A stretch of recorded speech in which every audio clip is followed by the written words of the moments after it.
Good morning, everyone. I'd like to call the meeting to order and I make the following statement. I would like to begin by acknowledging that we are in Treaty 1 territory and the traditional homeland of the Métis Nation. I'd like to introduce the panel members today. My name is Cynthia Stevens and I'll be chairing today's hearing. To my far left is Brent McIntyre and to my immediate left is Neil Harden. Our assessor today is Mr. David Penner and our secretary is Ms. Cara Balshaw. We will be hearing applications for revision of the assessment roll in accordance with the Municipal Act. The matters for which revision is requested have been described in each application and we will limit discussion to those matters. The statements that applicants or the assessor make at this hearing are sworn testimony and anyone speaking to the matters must be sworn in. Be advised that comparisons of assessments of properties are not considered evidence of market value by the Board of Revision. The Board of Revision is appointed annually by Council and is independent of it and the City Administration. It makes its decisions on the basis of the evidence provided at this hearing and issues a written order that will be mailed to all parties as soon as possible. Please note that the Board's decisions with respect to an application may be appealed to the Manitoba Municipal Board if the matter pertains to assessed value or classification, or to the Court of Queen's Bench if the matter pertains to the application of exemptions from taxation. Should you wish to appeal, information on how to do so will be included with the Board's order. With respect to the hearing process, I will confirm the matters to be addressed with each applicant following the swearing in. We will then have the assessor's testimony followed by questions that the applicant may have, and then the applicant's testimony followed by questions. Each side will have an opportunity to summarize if they wish. Once all the evidence about an application has been brought forward, the applicant may leave. The process will repeat for each item on the docket today. The session will close after the applications have been heard, and the Board will deliberate in private and make its decisions. You will receive the order by registered mail as soon as possible.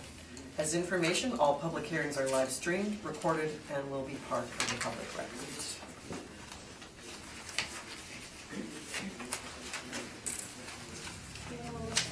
Please state your name.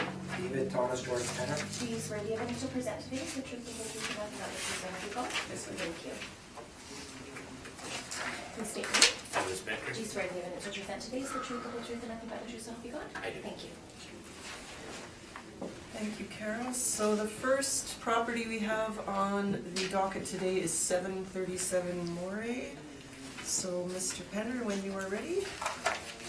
Thank you, Madam Chair. This is file number 19-2364. The roll number is 0708-128-4500, 737 Moray Street. There's a preliminary matter on this property, and the assessor requests that the burden of proof be placed on the applicant for non-cooperation under section 53(3)(b) of the MAA, and if a reduction in assessment is ordered, that it follows section 54(3.2) of the MAA. The supporting documents for this request are found starting on page 12, which is the envelope that was mailed, the signing, the tracking form, and a copy of the registered mailer that went out on June 8th, 2018. So we are requesting a deferral penalty on this property. Okay, thank you. Mr. Becker? As far as we know, they didn't comply. We haven't been able to get anything to show that they have. Okay, thank you. Panel members, do you have any questions regarding that? No. No? Okay. Okay, thank you. We'll proceed then with the remainder of the property. Oh, you have to go first, I'm sorry. Yes, okay, thank you. All right. Non-co-op, Yeah, okay, if I could ask the board to turn to page 2. There's just a front photo of the subject property. The property was built in 1976, the main portion, and portion added in 1988, and another portion added in 2007. It's one story, it has a planned and gross floor area of 89,274 square feet. The site area is 4.7 acres or 206,561 square feet. The current assessment is $5,575,000, and as you can see, I didn't fill in a number there, but I will get to that. Top of page 3 is the property description. Subject property located at 737 Moray Street in the city of Winnipeg is a one-story, no basement, part masonry wall, part metal frame structure, presently best described as an industrial manufacturing warehouse with office. The property is located at the southeast corner of the intersection of Moray and Soto Crescent. The original building was constructed in 1976. and consisted at that time of 74,849 square feet. Second section was built in 1988 with a planned and gross floor area of 11,200 square feet, and then in 2007 they added a 3,225 square foot addition. Total gross floor area of the property is currently 89,274 square feet. The wall height for all sections is reported at 18 feet. As mentioned earlier, there is 206,561 square feet of M2 zone land. Page 4 is just a couple more pictures of the subject property. And then if I could ask the board to turn to page 6. Under market rent, the assessor has applied a net market rent of $446,370 in valuing the subject, which appears to be based upon a net rent of approximately $5 per square foot applied to the gross building area. Subject property was owner occupied as of April 1, 2018, therefore market research for comparable rents was undertaken, and the following comparisons were found. First one's at 1,000 King Edward, effective age 1966. This is a portion of the property. It's 135,000 square feet, has a June 17 lease for $2.59 a square foot, and it has a 25-foot wall height. The next property is 1155, built in 1979. It's 108,187 square feet, has a March 1st, 2018 lease at $4.50 a square foot, and has a 31-foot wall height. The next one is an older building and smaller at 1425 White Avenue, 54,738 square feet with a March 16 lease for $3.79, with varying wall heights between 11 feet and 28 feet. Then the last one is a similar age to the subject, but smaller at 1670 Inkster, 42,480 square feet. It's an August 16 lease for $4.05 a square foot, and has a 22-foot wall height. The above comparable rents range from $259 to $450 per square foot. Best comparison is 1155. However, this property is newer and larger than the subject and has a 31-foot wall height. Based on the above, we're using an overall net rent of $4.50 per square foot. Under vacancy, the assessor has used a vacancy allowance of 2.5% for the subject. I can go to our vacancy study on a cap rate study, or we're asking for 4%. We're using 4% as the lowest that we're using in the industrial properties. The overall average for, if I can read that, if I just ask the board to turn to page.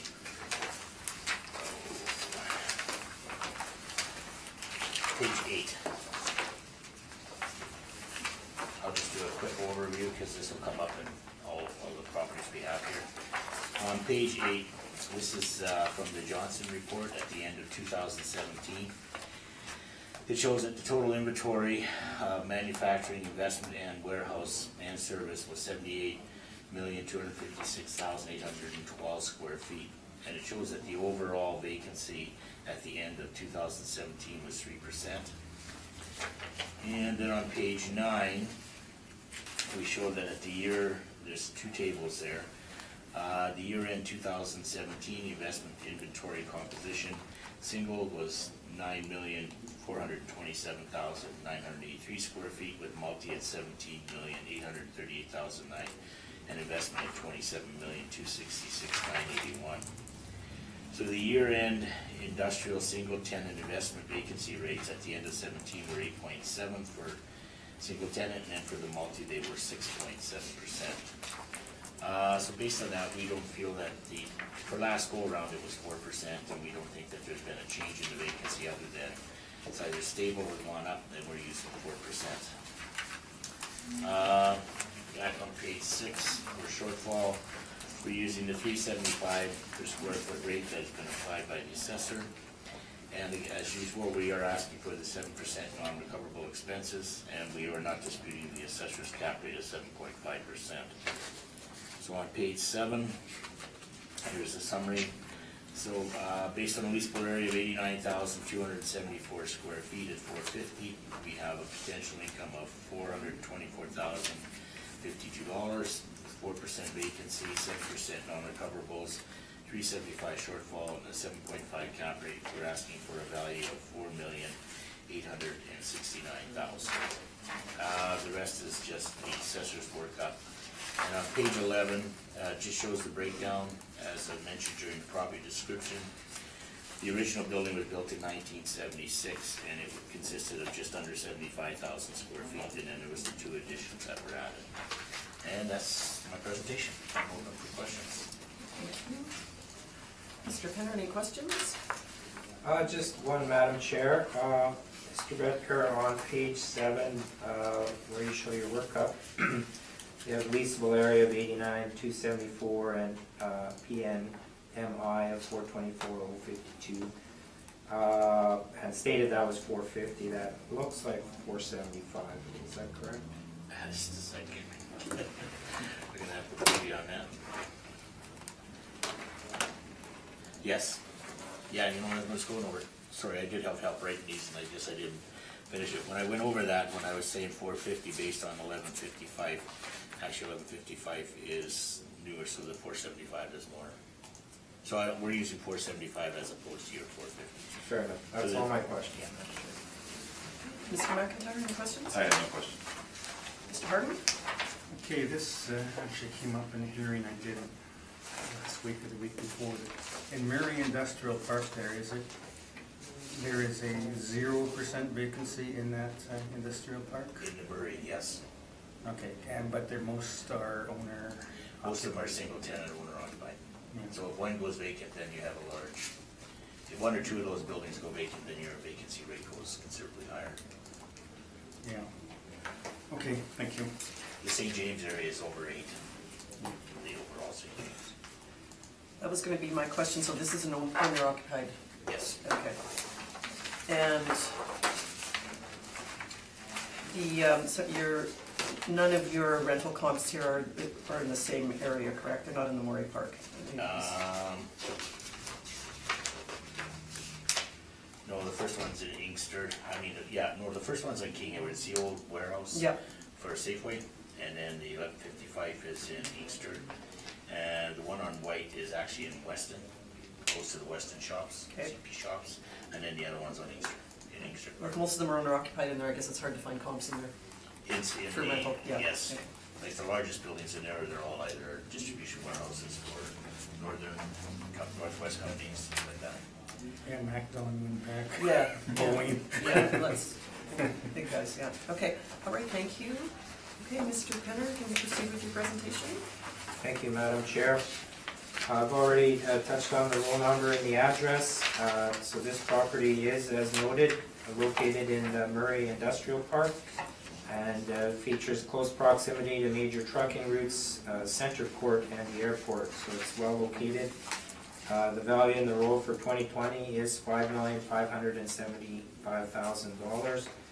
The property details we've already gone over in Mr. Bedford's brief. This property has been built up in stages, starting in 1976 and the last addition being in 2007. The average wall height on this property is 18.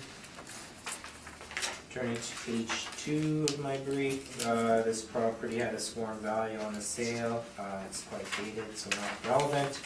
Turning to page 3, we have a list of comparable properties here with rents in the market, and they range from $4.64 a square foot to $6.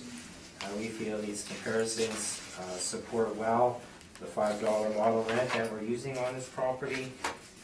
Probably the best comparison of the bunch would be 861 McLeod. It's similar in wall height, 17, whereas the subject is 18. The leased area is similar. We have 89,000 on the subject, 95,000 on the comparison. And this one was built in 1968, so a little bit older than the subject. But at $525, we feel that comparison in particular supports the $5 model rent. Also noted on that comparison is a fairly low land to building at 2.08. The subject property is also a fairly low land to building ratio at 2.31, but we see a good comparison there. So the comparisons there, as I stated, range from $4.64 to $6, and we feel that they are very supportive of the model rent. Turning to page 4, we have a total leasable area of 89,274 at $5 to determine the potential rent at $446,370. To that, we've applied a vacancy loss of 2.5%, expenses are 2%, a cap rate of 7.5%, and a total estimated value of $5,575,000. So the differences between the appellant and myself are vacancy, expenses, and we do agree on the cap rate, and we're slightly apart on the rent. So as I've stated, I believe our rent is well supported and should be maintained at $5. With regard to vacancy,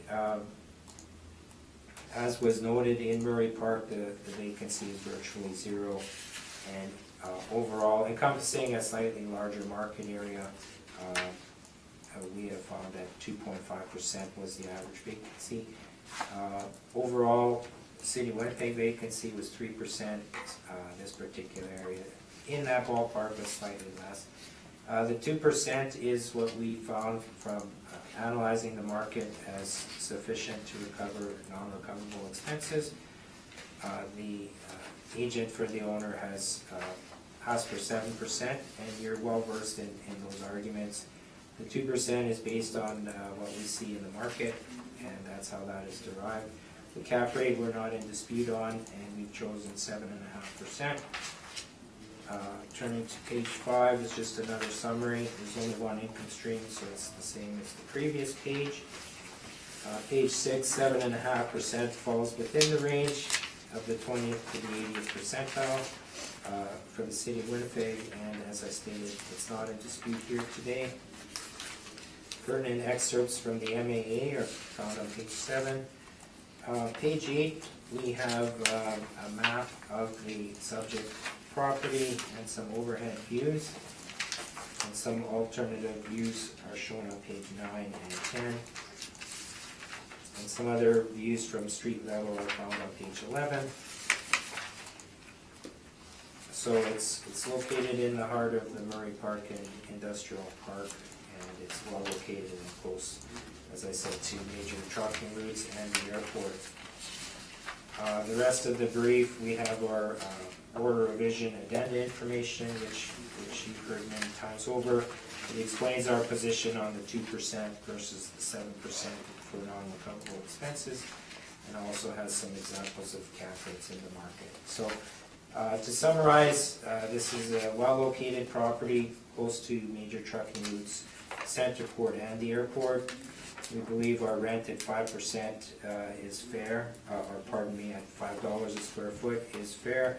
The other parameters are derived from the market, and we think they're fair, and we would ask that the panel confirm the value at $5,575,000. Thank you. Thank you very much. Mr. Becker, any questions? Just a couple. On page 3 of your report, you were mentioning that 861 McLeod is your best comparison. Yes. Now, the effective year built, is that 1968? Was there any other portions of the building that were added after 1968? Not to my knowledge. Okay. It's, as of the reference date, it's 3 years old, correct? That lease is from 15? Oh, yes, that's correct.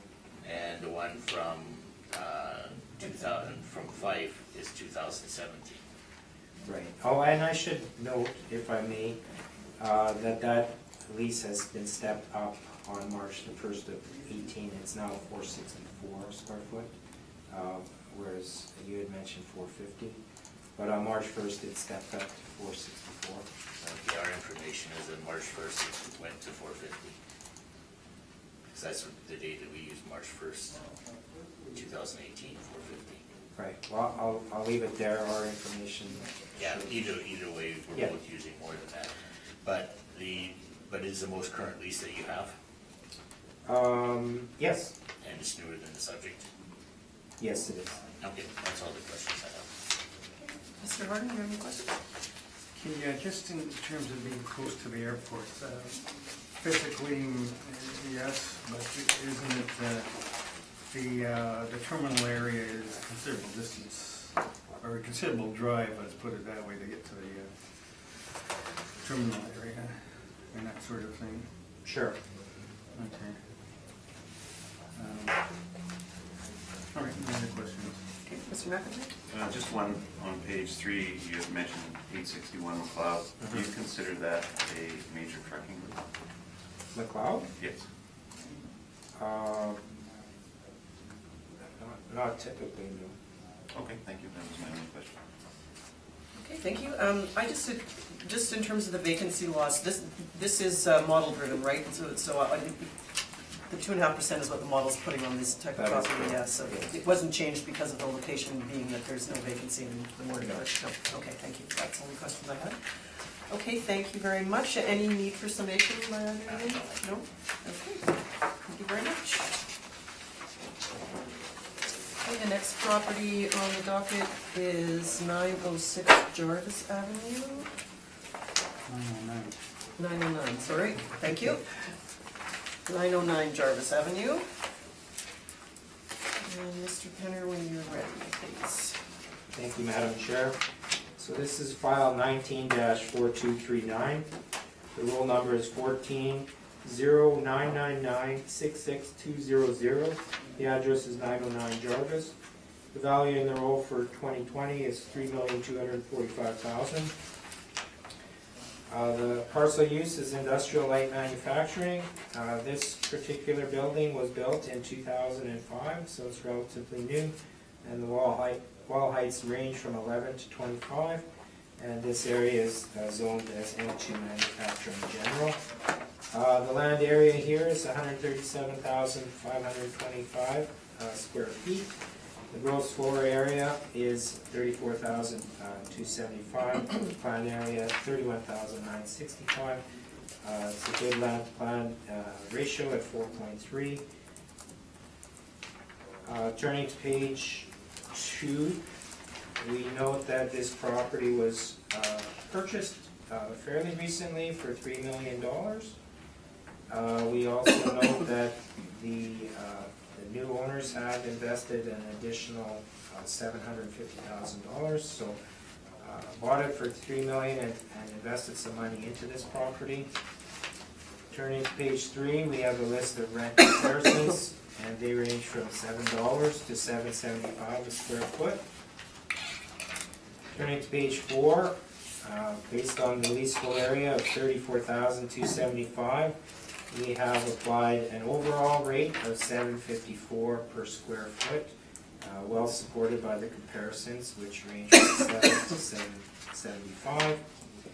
$7.75. To that, in this particular market area, we've determined the vacancy to be 6%, and applied that. We've applied the 2% non-recoverable expense there, and we've applied a 7.1% cap rate to determine the value of $3,245,000. On page 6, we see that the cap rate selected at 7.1%. It's driven by the model based on the size and location of the property and also its age. It fits well within the 20th to the 80th percentile at 7.1%. Page 7 are the excerpts from the MAA. Turning to page 8, we have an overhead view of where this property is located. It's located on Jarvis between McPhillips and Arlington. There's some overhead views of the property on page bottom of page 8 and on page 9. And some street views of the property are shown on page 10. On page 11, we have the sales mailer regarding the 2016 sale. We see that the sworn value, the consideration is $3 million, and that it's deemed to be an arm's length open market transaction, so indicative of a market transaction. There was an appraisal report on this property at the time of sale, and towards the bottom of page 11, they note that they had intended to make some repairs or improvements in the neighborhood of $500,000.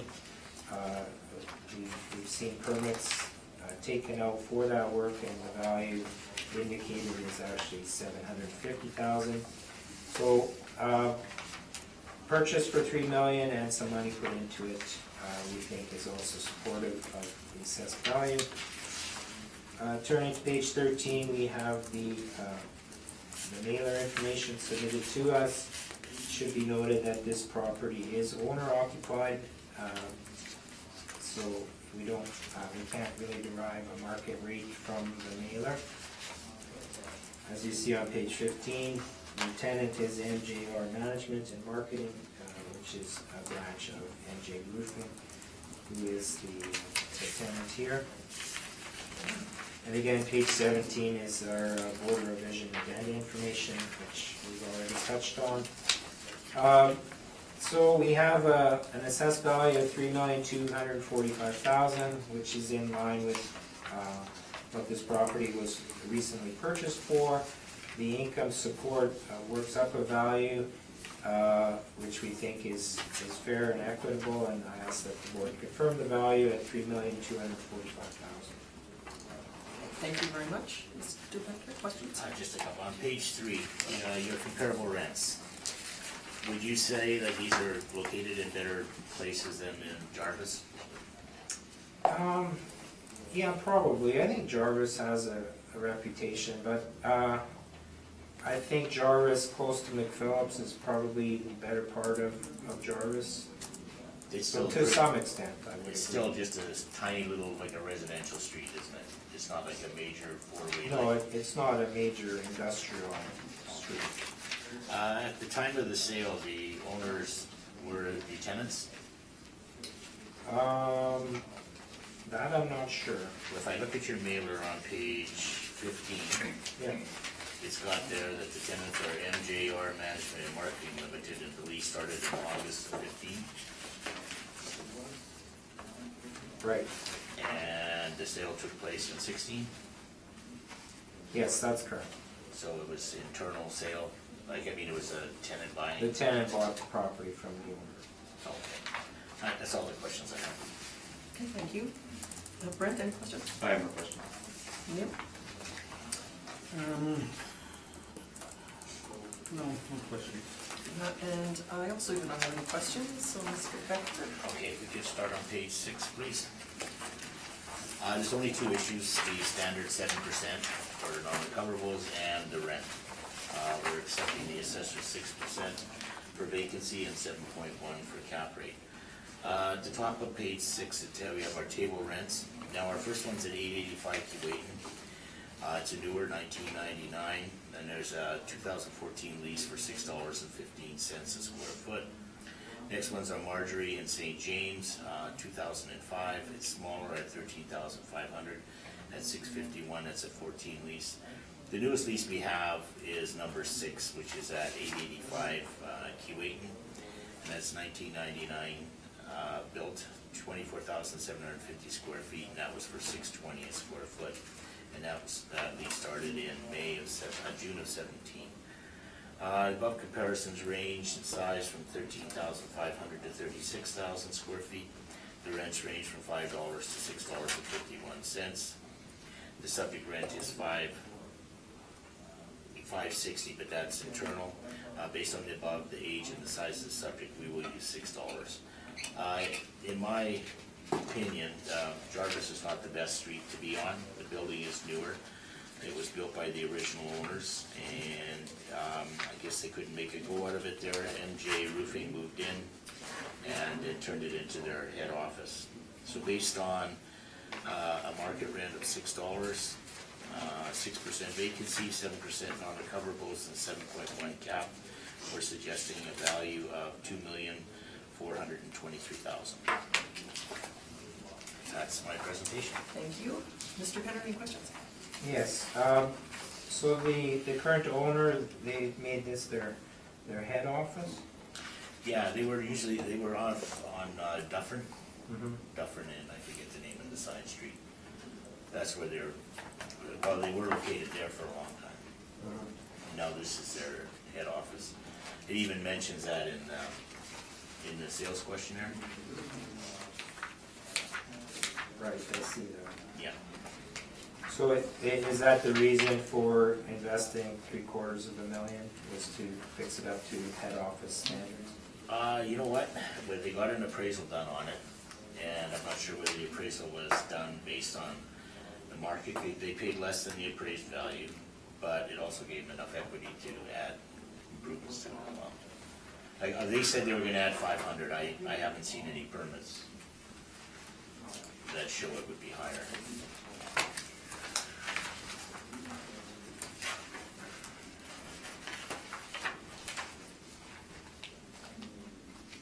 I have a copy here that shows the cost of construction. It's not in my evidence, but it does show 3/4 of that. Anyway, I don't have any further questions. Okay, thank you. Neil, any questions? Actually, from Mr. Bickers-Evans, I do have a question for Mr. Penner, which is the lease shown on page 15. At the time it was signed, wouldn't that be an arm's length lease?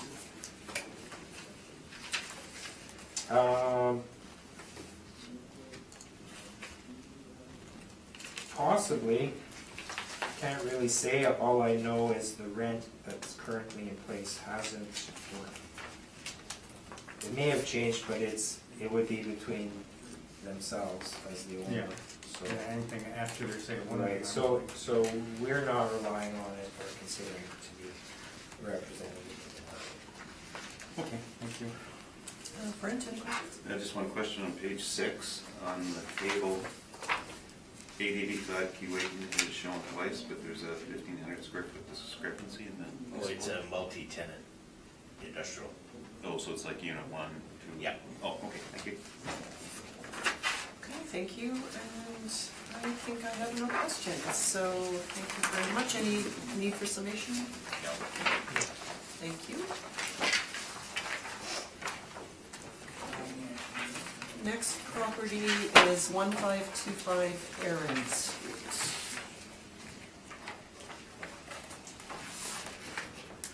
Mr. Penner, you can proceed when you're ready. Thank you, Madam Chair. So this is file number 19-2583. The roll number is 13-011-566-100. The address is 1525 Aaron Street. The value in the roll for 2020 is $3,123,000.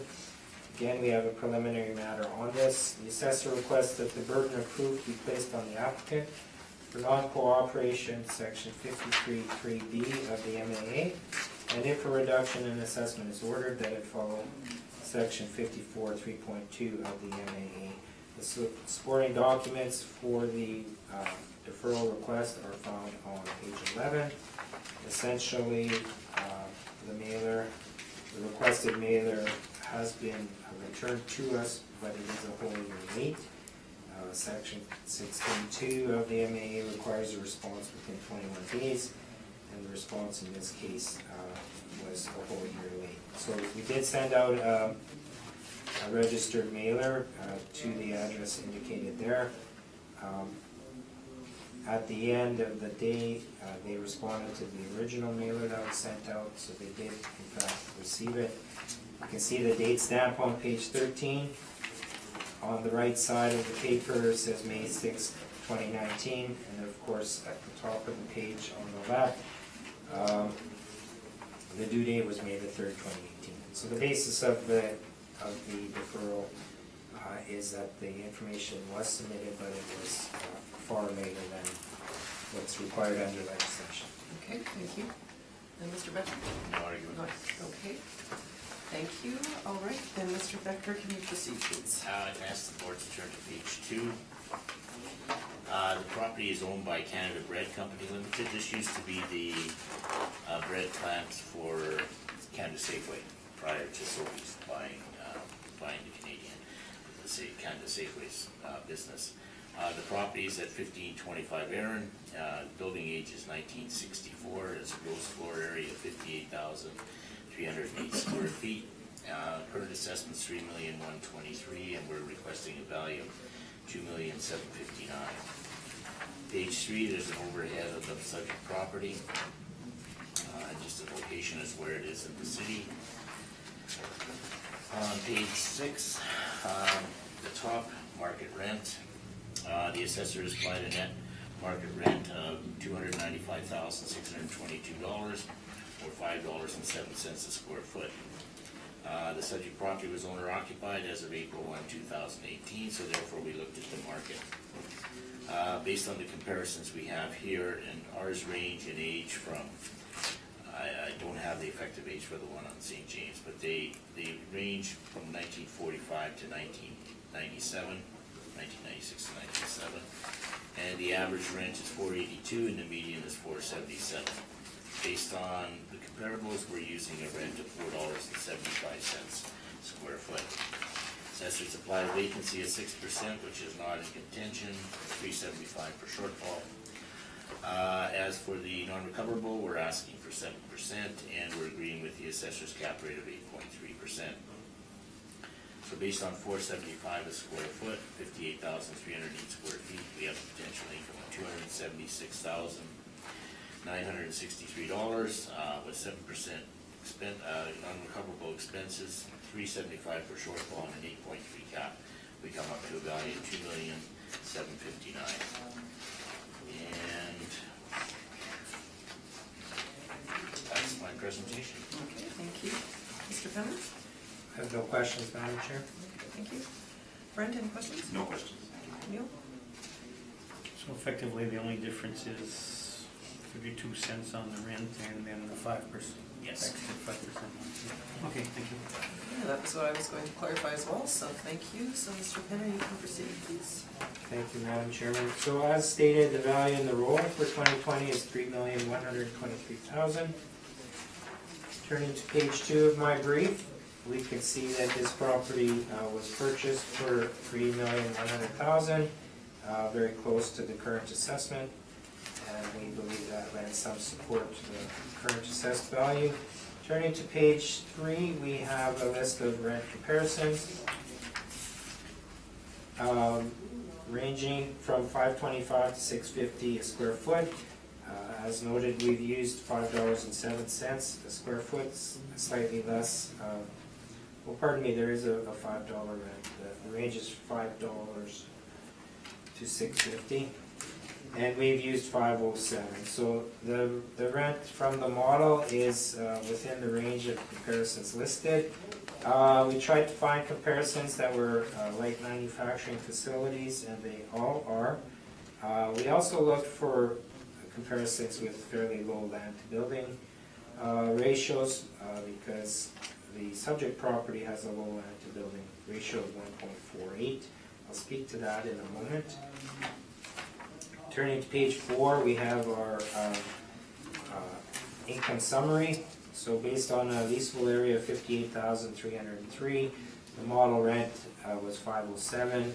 Potential rent is $295,622. To that, we've applied a vacancy indicated for this market area of 6%, 2% for expenses, and a cap rate of 8.3%. To derive the value of $3,123,000. Turning to page 6, we see the cap rate here is higher than the 20th to the 80th percentile range. Slightly higher, but it is what's indicated by the market for a facility of this type in this location. Turning to page 8, we have some a map view on the top of the page and some overhead views at the bottom. Turning to page 9 is another view of the property. Of note on that picture on page 9, the loading doors there, this is a covered loading dock area, so it's a climate controlled loading area for the trucks, and that impacts the land to building ratio, but it is for the accommodation of trucks which load there, and so it kind of mitigates the low land to building factor in that there is plenty of room for trucks to load and unload at this property. Page 10 are some street views of the property, including the loading area, the covered loading area I mentioned on the top of page 10. I don't have to go through the deferral documents. Again, we have on page 17 the sales mailer regarding the sale in 2015 of $3,100,000. Again, they indicate that this was an arm's length open market transaction And they note that the property's condition is in good condition. And again, the addenda information is found at the back of my brief, supporting the 2% for non-recoverable. So the assessment at $3,123,000 we believe is fair and equitable, and based on the rent comparisons, uses a fair market rent. We believe that the sale price on this property of 3.1 supports the value further, and we ask that the panel confirm the value of $3,100,000. Pardon me, $3,123,000. Thank you. Mr. Vetter? Just a couple questions. Page 3, your rent comparisons. Yes. Fife and Inkster, Mountain, Paramount, and Mountain are all part of the Inkster Industrial Park, correct? Yes. Okay, your closest in age, I guess, would be the one on Fife? The 63-year built. Yes. And that one that lease is 4 years old at the time of the, Yes. you don't have any more current leases? Well, our search was based mostly on trying to find manufacturing, either light or heavy facilities, so I didn't find anything more current. Are your comparisons better located in the city? Inkster Industrial Park certainly be considered a prime And location.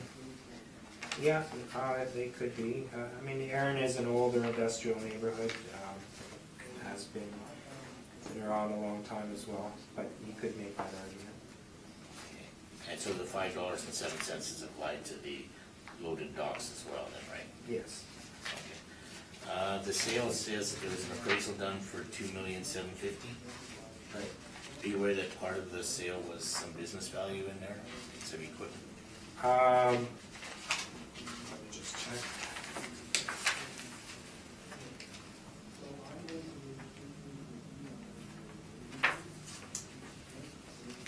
Well, they did note that there was no other items other than real estate in the purchase price. Okay, that's all the questions I have. Thank you. Neil? No questions. Brent? No, the only question I had was about the appraisal, and it's been answered. Thank you. Okay, thank you. And I have no questions, so thank you very much. Any need for summation? Okay. So the final property on the docket is 180 Debate Street.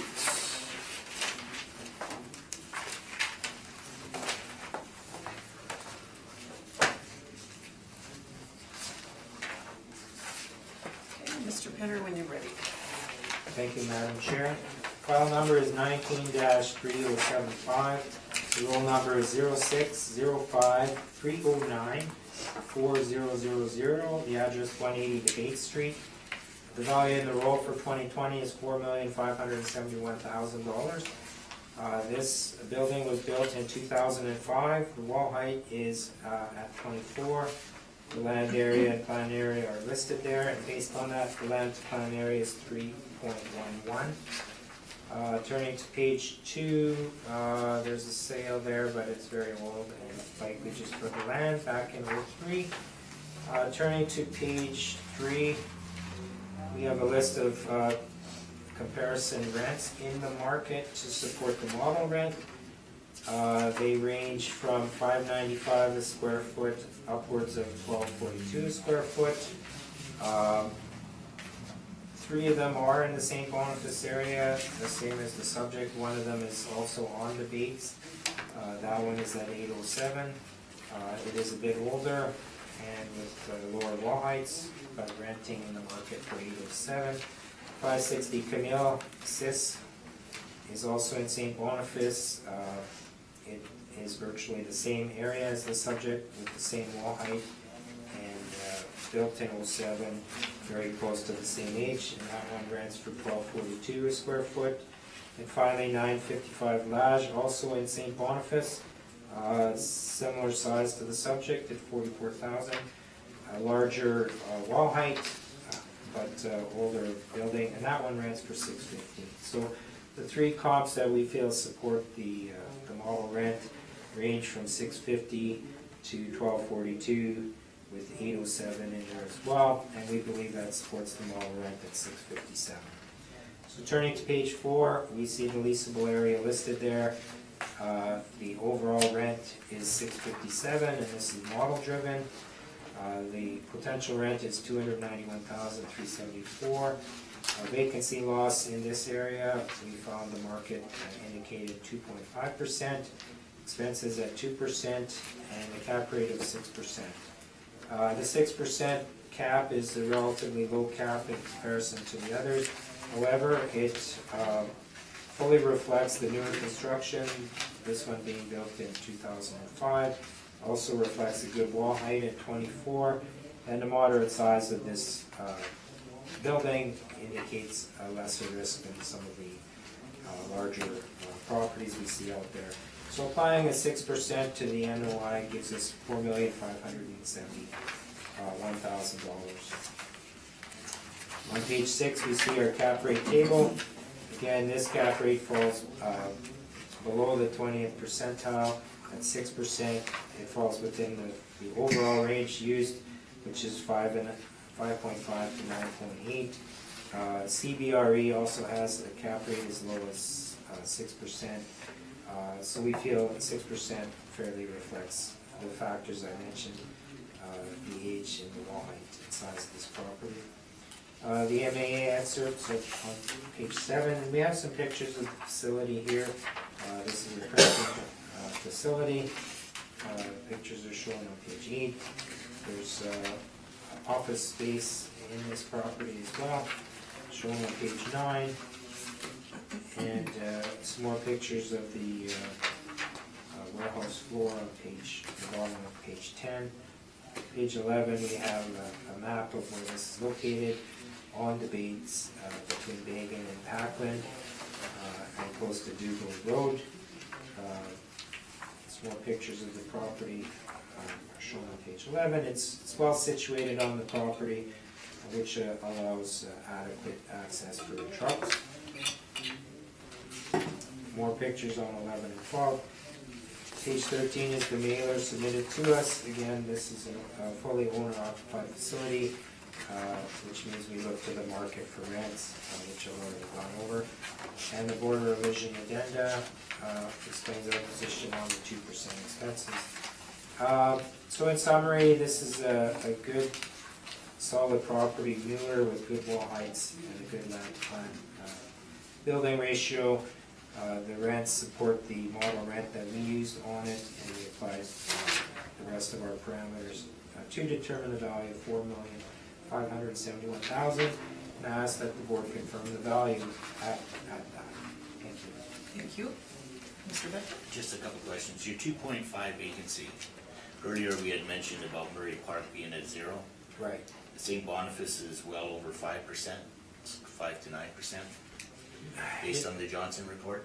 Yeah, depending on what report you look at, we have other sources that are showing, obviously 2.5% was adequate for this market region.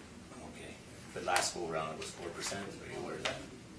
I'll take your word for it. I don't believe I took this property in, but it may well have.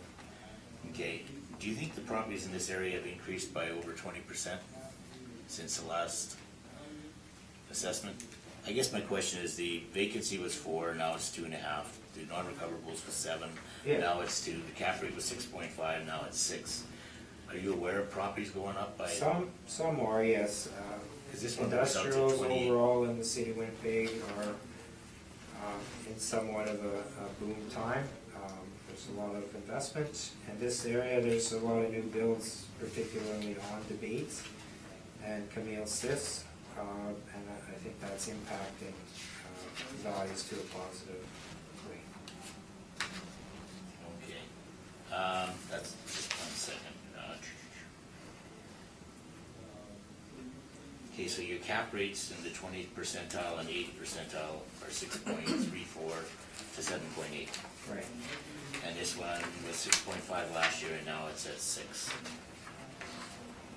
Do you know any sales in that area that would put it at 6? Well, it's a model-driven cap rate, so I don't have any sales off the top of my head, but I'm thinking that the modelers would have found some sales supporting that cap rate. Could the cap rate drop because the vacancy was lowered and the expenses were lowered, so the net income would be higher? I don't know. Okay, that's all the questions I have. Okay, Brent, any questions? Just one on page 18. There is a property located on the same street, 333 Debates. And that cap rate, and albeit the building's older, was at 7.44. Right. So that, it looks like it's the only sale in that area. Well, these are just a small sampling, I'm sure there are many others. And that cap rate is obviously driven by the age of that structure versus the 05 of the subject. So, I'm sure that's not the only cap rate in the area, but these cap rates, as we've stated, are just provided as a sampling of cap rates that we see. Okay, thank you. Neil? No questions. And my question was on the cap as well, so, I mean, I know this is model driven, but, I mean, 2005, I mean, it's newer than some of the ones we've been seeing, but it's still, 13, 15 years old. 13 at the time of the assessment, so. But, Well, the other factors are the wall height and the size of the property and the location. Yeah. So those are all factors in that cap. yeah, okay, thank you. Okay, Ms. Becker, can you proceed with your presentation, please? Yes, if I could ask the board to turn, I'll just go, Mr. Benner did a good job of explaining showing the photos, and I'll just go straight to page 5. This is based on the rent, as mentioned by Mr. Benner, the rent used by the assessment department is an overall rent of $6.58 per square foot. The property is owner occupied, so we look to the market. Now, the only one that I have in the area is just down the street at 218 Debates, and it's a 1988 building. It's smaller than the subject, and it had a $6 rent starting in July of 17. Based on the comparisons that we have in our table, we're suggesting that because of the age and the size of the subject, we're using a net overall rent of $625. So our $625 is applied to the entire gross area. We didn't break it up between main floor and mezzanine. For vacancy, as I mentioned during the questioning, the vacancy rates for the St. Boniface Park area range from 5 to 9, and we're suggesting that the 4% that was used last year is sufficient for this property, and we've used 4% again in our evaluation, 375 for shortfall. And for the non-recoverables, we're using 7%, and then for the cap rate was 6% used for 2018, and 6.5, sorry, and we're suggesting that there was no compression and that 6.5 should be applied in this case. Even the one that Mr. McIntyre asked the questions on, that one was in St. Boniface, and that was at 7.44, and that was actually used as a rent comparison by the city. So if I ask the board to turn to page 15, this was the original assessment on the property for the 2018 valuation, and it was at 4% vacancy, 7% non-recoverables, and a 6.5 cap. It was appealed to the board, and it was reduced further to $3,553,000. And that was based on the parameters set forth by the city, but we're using a $6 rent.